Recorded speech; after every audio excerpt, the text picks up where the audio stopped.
So in today's video, I'm going to be talking about how I've been able to bulk and hit a surplus, but especially whilst eating healthy. That's really the main point of this video, because let's be honest, if you eat whatever you want, it's really not that hard to get into a surplus and bulk. But the real challenge is when you're actually trying to stay healthy and hit the surplus. If you're someone who values eating healthy like myself, then you've probably experienced the same problems that I've had, which are really not being able to get in the surplus, eating just healthy, and always seeming to have to grab something unhealthy to just barely get over that surplus. My name is David, and in the past about a year and 3 months, I've gained about 35 pounds, and over that time, I've experienced a lot about bulking and dealing with being really full. And especially in the past few months, when I've started trying to really improve my diet and make it more healthy, I've really been struggling with hitting my surplus, and I've had to figure out some ways to make it a lot easier, and I'll be sharing those with you today. But whatever your standards are for what's considered healthy for you, that's totally fine, and it doesn't really matter for this video, because either way, you can still be struggling with any diet. It's just that I'm pretty sure eating pizza and donuts isn't considered healthy. So now my diet is mostly meat and fruit and a few other things, which kind of goes against especially fitness influencers, most of the fitness industry, what you're told. And honestly, I'm not gonna say this is the best diet or something you should do. I'm just saying that's what I'm eating, and if you resonate with that, then you could take my advice. But if not, then that's totally fine, because either way, if you're eating more of a balanced diet, then if you're struggling eating in a surplus with that diet, then the same tips apply. It's just that it would be a lot easier if you're including more. What's considered healthy and unhealthy in terms of what diet you follow is very nuanced, and I'm really not going to tell you what to eat. I'm not going to sit here and be that guy saying everything you're eating is bad. For me, one reason for eating healthy, obviously there's so many reasons and it's really good, but just as an example is for my skin and hair, or acne and dandruff. Now, about 5 months ago, in around April and May of this year, I did the carnivore diet, and then I noticed my skin was perfectly clear and I had no dandruff. And a few months before that, I actually had really bad dandruff. So I'm fairly certain that for me, if I eat really clean, then I won't have any problems. Now, I'm not one of those carnivore diet people, and I just tried it for 2 months, but at the same time, I'm not against it. So that could be one example of I want to have a surplus, but I also don't want these issues. So how can I hit a surplus whilst eating healthy so I can just get both? And obviously so many other reasons to eat healthy. And a lot of that stuff to do with skin and hair, it's a lot more diet than everybody says, the whole healthcare industry and everything, but that's a whole other topic. If you want me to talk about that though, let me know in the comments. Alright, so let's get into some tips. So the first one is, you want to eat healthy but also be in your surplus, which is what I wanted to do, right? So what I did is I tried to add more variety within the foods that sort of was within my standard, if you know what I mean. So for me, one example could be fruit. Instead of just eating one fruit, I could eat multiple fruit, grapes, oranges, apples, bananas, a bunch of different ones. So instead of just increasing the portion of that one thing, you could add more variety. Another one is I used to almost exclusively just eat ground beef as my meat source, but now I started eating chicken thigh, and that's really been helping. And another way you can have variety is not just within the actual food you're eating, but also adding new things. So for me, it would be adding nuts or milk or something. Now with that, it's you add those things, and the example I said before, if your symptoms of your skin or hair or whatever, if you see that they're doing fine, then you can keep it. And this could apply to any reason you're eating healthy. Not gonna lie, the pistachios have really been helping. 400 calories of that is so easy to get. Another thing I started doing is increasing the window of when I'm eating. So one popular thing in the sort of carnivore, animal based, and especially keto sort of world is intermittent fasting, right? Now, you've probably heard that this is good for weight loss. That's exactly why you want to do the opposite for if you're trying to bulk, especially eating healthy. Because if you increase the eating window, then that gives you an opportunity to eat more meals, which obviously you're going to get more calories.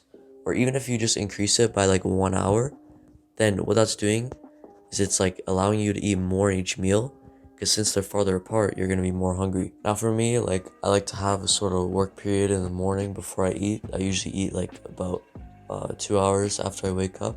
Like right now, it's like 6:45-ish. I eat at like 7. And you know what? I do like the cognitive benefit of not eating before I work. So, it's all about like sort of making sacrifices for your goals. But for me personally, I haven't found it to really be an issue eating a bit later. Although, for example, on Sundays, I have like a big 3-hour work period planned in the morning, which I'm doing right now. But honestly, I think I'm probably just gonna eat before that, because like that's just so much time that I could be eating.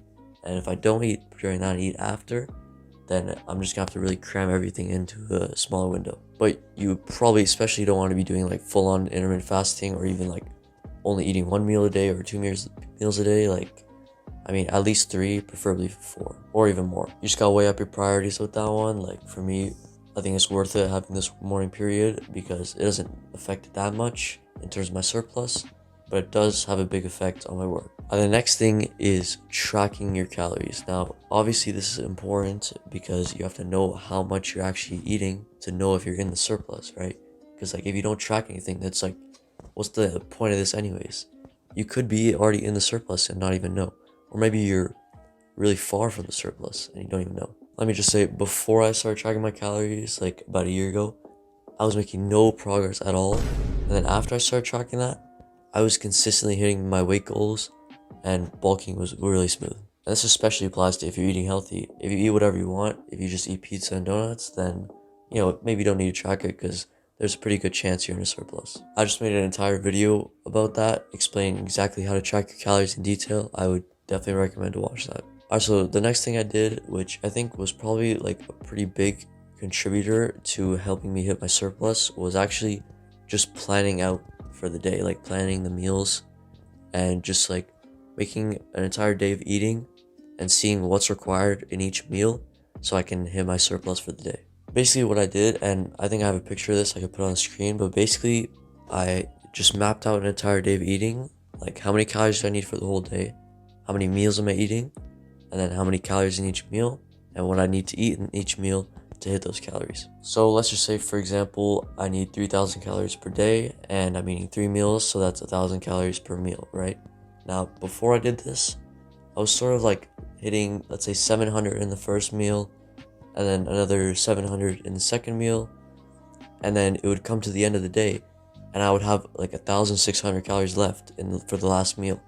And I just like really did not set myself up. So like by the last meal, I was just way behind. And then since I was way behind, I would just go eat something unhealthy and then the cycle would just continue. This was probably like the main issue I had, honestly. And what I did is I just went on a chronometer, like a calorie tracking app, right? I just like I said, mapped out an entire day eating. I just put in what foods I would eat, and obviously you have to be realistic. Like you can't just add a ton of food that you probably couldn't eat. And I realized I needed to add more to my first 2 meals so I can balance it out. Another thing to do with planning for the day is making sure you actually have the food, and not only have the food but also make sure it's prepared. Like you might have the steak, but it's probably frozen. Now I'm not gonna lie, eating the same thing every day does make it easier. Now I don't really force myself to do this, but it kind of just happens naturally since it's just kind of easier. It's just more like pre-calculated and systemized, so that's what makes it easier. But obviously you don't have to, and like I said, it's good to have variety. So the next thing is kind of obvious, but higher calorie foods, like higher density calorie foods, right? You've probably heard this before. Now, one example could be like chicken thigh over chicken breast. Like for me, there's no reason why I should be eating chicken breast because it's just gonna fill me up more and not give me as many calories as if I ate chicken thigh. Another thing is like with fruit, eating like grapes or bananas instead of watermelon, because watermelon has like a lot of water and not very many calories, but you want to go with something more dense. And this also relates to the macros. Like for chicken breast, it has a lot more protein and less fat, but for chicken thigh, it has more fat and less protein. And obviously fat has 9 calories per gram and protein only has 4 calories per gram.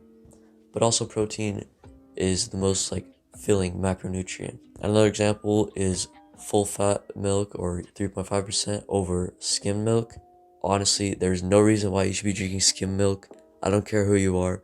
Full fat on top. No, but like seriously though, full fat has like double the calories of skim milk, and if you're bulking, there's literally no reason why you should be drinking skim milk, obviously. Another thing is, if you're in school like me, is bringing more food to school. So I used to not bring much to school, and I would even end up getting hungry during school, but not having any food. And then, like I said, I have to make up for it later, kind of like in the previous example. So like, it's a really big window and big opportunity. So I started bringing more to school, and that made it a lot easier, so that when I got home, I didn't have to cram in like 2,000 calories. Another tip is to stop snacking on like little things all the time, because it might seem like it's a good idea to always be eating, right?